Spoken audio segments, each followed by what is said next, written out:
ఇటీవల ప్రధాని మోదీ ఒక్క సంవత్సరం పాటు బంగారం కొనుగోళ్లను తగ్గించుకోవాలని దేశ ప్రజలకు సూచించారు. అయితే 2017లో సైతం మన్ కీ బాత్ కార్యక్రమంలో పెట్రోల్ డీజిల్ వినియోగానికి సంబంధించి ఇటువంటి సూచనలు చేశారు మోదీ. ప్రధాని సూచనలతో అప్పట్లో consortium of Indian petroleum dealers బంకులు బంద్ చేయాలంటూ కీలక నిర్ణయం తీసుకుంది. అయితే వాహనదారుల అసౌకర్యం కలుగుతుందనే ఉద్దేశంతో ఈ నిబంధనలు అమలు జరగలేదు. దీనిపై మరింత సమాచారాన్ని మా ప్రతినిధి రజిత అందిస్తారు.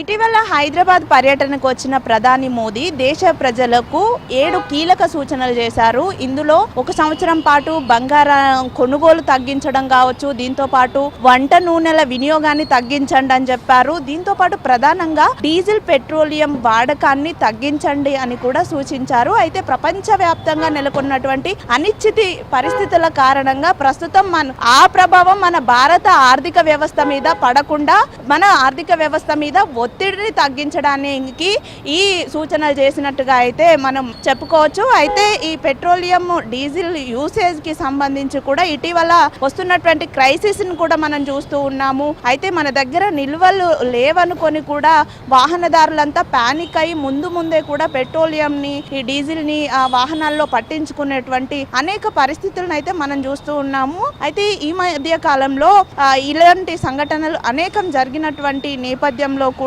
మోడీ చేసినటువంటి ఈ సూచనల పైన వాహనదారులు ఏమంటున్నారో తదితర విషయాలను తెలుసుకునేటువంటి ప్రయత్నం అయితే చేద్దాం. ఇక్కడ మనతో పాటు కొంతమంది వాహనదారులు ఉన్నారు, వారి చేత మాట్లాడేటువంటి ప్రయత్నం చేద్దాం.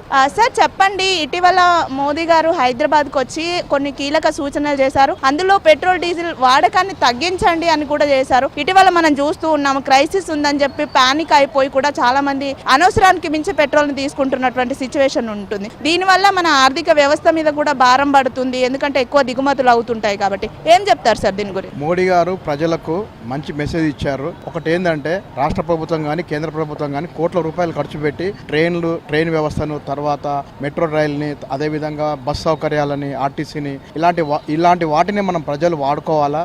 అలా వాడుకోవడంలో మనం పెట్రోల్ సేవ్ చేసిన వాళ్ళం అవుతామనేది ఒక మెసేజ్. అది ఖచ్చితంగా కరెక్ట్. మనము మన ఇంట్లోనే ఇప్పుడు ఒక కుటుంబం నడపాలంటే మనం ఎన్నో ఆలోచనలు చేస్తాము. అదేవిధంగా మోడీ గారు కూడా రాబో కాలంలో పెట్రోల్ సమస్యలు, డీజిల్ సమస్యలు పునరావృతం కాకుండా ఉండేందుకు ముందు జాగ్రత్తలో భాగంగా ఆయన చెప్పడం చాలా సంతోషకరమైన విషయం. అది ప్రజలు కూడా గ్రహించి ఆయన బాటలో నడవాలా. ఇంకోటి ఉదాహరణకు ఇవాళ ఆయనకున్నటువంటి సెక్యూరిటీలో కూడా ఆయనకున్న సెక్యూరిటీ కార్లను కూడా తగ్గించడం జరిగింది. చాలా మంచి నిర్ణయం తీసుకున్నారు మోడీ గారు.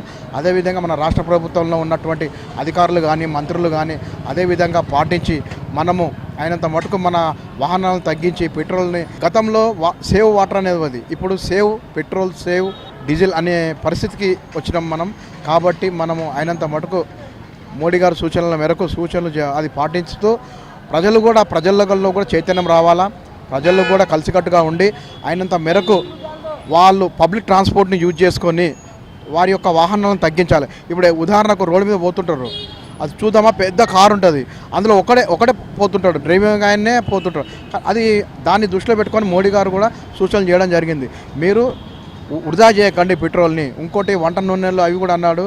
అయితే వంట నూనెలు అది అనేది మన మహిళలకు, గృహిణులకి సంబంధించిన సంబంధం కాబట్టి నేను మాట్లాడలేకపోతున్నా. పెట్రోల్ విషయంలో, డీజిల్ విషయంలో ప్రతి ఒక్కరు సేవ్ అనేది చాలా. ఇప్పుడు మనం డబ్బుల్ని ఎట్లయితే ఆదా చేసుకుంటామో అదేవిధంగా దీన్ని కూడా మనం ఆదా చేసుకుంటే మనం ఫ్యూచర్లో మనం ఆ ప్రాబ్లం వచ్చినా తట్టుకునేంత శక్తి మన భారతీయులకు ఏర్పడుతుందనే మెసేజ్ మోడీ గారు చాలా బాగా చెప్పారు. దాన్ని అందరూ పాటించాలని నేను కూడా పాటిస్తానని చెప్పి నేను మీకు రిక్వెస్ట్ చేస్తున్నాను. Thank you. చూడొచ్చు, ఇక్కడ మనతో పాటు మరొక వాహనదారు కూడా ఉన్నారు, మాట్లాడించే ప్రయత్నం చేద్దాం. సార్, ఇటీవల మోదీ గారు సూచన చేశారు కూడా, పబ్లిక్ ట్రాన్స్పోర్ట్ యూజ్ చేయండి, పెట్రోల్ డీజిల్ యూసేజ్ని తగ్గించండి అని కూడా చెప్పారు. సో దానిపైన మీ అభిప్రాయం ఏంటి సార్? అంటే మోడీ గారు చెప్పినటువంటి విషయాలు కామన్ ఒక ఫ్యామిలీ మెంబర్కు మన కుటుంబ సమస్య కాబట్టి మనం పొదుపు చేసుకోమని చెప్తున్నాడు తప్ప దానివల్ల ఆర్థిక భారం మన పైన పడకుండా, పేద కుటుంబ ఫ్యామిలీస్ కూడా వారికి భారం పడకుండా ఒక కారులో వెళ్తున్నప్పుడు ఒకరే పోకుండా నలుగురు వచ్చి వెళ్ళమని చెప్తున్నాడు. మంచి సలహా అనేది. ఎందుకంటే ట్రాఫిక్ సమస్య చాలా పెరిగిపోతుంది, పొల్యూషన్ పెరుగుతుంది. దానివల్ల మనకు కూడా ఆరోగ్యపరంగా కూడా మన మంచి సూచనలే నేనేదో భావిస్తున్నది. రెండవది ఏంటంటే ఇప్పుడు వేరే విధంగా గోల్డ్ కానీ అది కానీ చెప్తున్నారు. అది మన పెళ్ళిళ్ళు మధ్యతరగతి కుటుంబ సభ్యులు ఖర్చు పెట్టడానికి పెట్టలేకపోతుంది. దీనిదేమో చాలా రేట్లు పెరిగిపోతున్నాయి. కాబట్టి మనకు సలహా ఏమి ఇస్తున్నాడంటే మోడీ గారు ఒక కుటుంబ పెద్దగా మేమైతే భావిస్తున్నాం. అది చేసి చాలా మంచిది. మోడీ గారి సూచనలు తప్పకుండా పాటిస్తే మన సభ్య సమాజానికి చాలా బాగుంటుంది నా ఒక ఆశ అంతే. నేను భావిస్తున్నాను. అది మనందరికీ పాటిస్తే మనకి కూడా భారం పడకుండా మన మోడీ గారు చేసిన సూచనలు బాగుంటాయని నేనైతే నమ్ముతున్నా. చూడొచ్చు. అయితే మోడీ చేసిన ఈ సూచనల పైన ఇటీవల అయితే అనేక చర్చలు కూడా బయలుదేరాయి. అయితే ఈ పెట్రోలియం డీజిల్కి సంబంధించి కూడా 2017లో అయితే మోదీ మన్ కీ బాత్లో మాట్లాడుతూ కూడా అప్పుడు కూడా ఇదే రకమైనటువంటి సూచన ఆయన చేయడం జరిగింది. పెట్రోల్ డీజిల్ని పొదుపుగా వాడండి అని కూడా ఆయన చెప్పడం జరిగింది. ఈ నేపథ్యంలోనే 2017లో consortium of Indian petroleum dealers కూడా ఒక నిర్ణయాన్ని తీసుకుంది. ఇది కీలక నిర్ణయం అని చెప్పుకోవచ్చు. అదేంటంటే 8 రాష్ట్రాల్లో ఉన్నటువంటి దాదాపు 20,000 పెట్రోల్ బంకులను ఆదివారం మూసివేయాలి అనే నిర్ణయాన్ని అయితే తీసుకున్నారు. ఆ రాష్ట్రాలు కూడా మనం చూసినట్లయితే తమిళనాడు, కేరళ, కర్ణాటక, పాండిచ్చేరి, ఆంధ్రప్రదేశ్, తెలంగాణ, మహారాష్ట్ర, హర్యానా. అయితే ఈ నిర్ణయము అమలు కాలేదు. ఎందుకంటే ఈ ప్రయాణికులు ఎవరైతే వాహనదారులు ఉంటారో వారి అసౌకర్యాన్ని దృష్టిలో ఉంచుకొని అయితే ఈ నిర్ణయాన్ని అమలు చేయలేదు.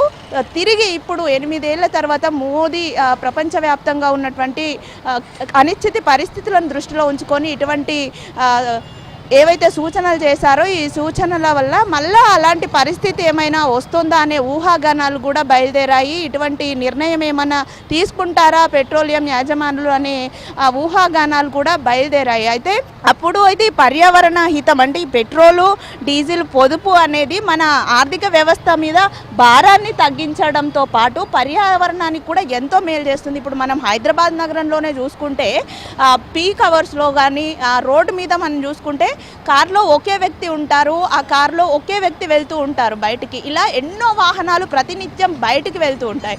ఇలా యూజ్ చేసే బదులు పబ్లిక్ ట్రాన్స్పోర్ట్ని యూజ్ చేసుకుంటే రోడ్లపైన ట్రాఫిక్ సమస్య కూడా తగ్గుతుంది.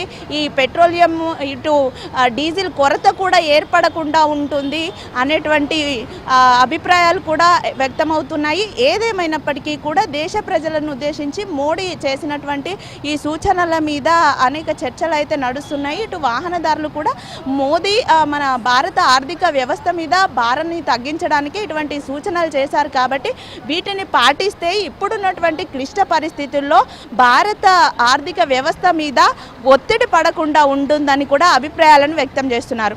వీడియో జర్నలిస్ట్ రవికుమార్తో రజిత, HM TV, హైదరాబాద్.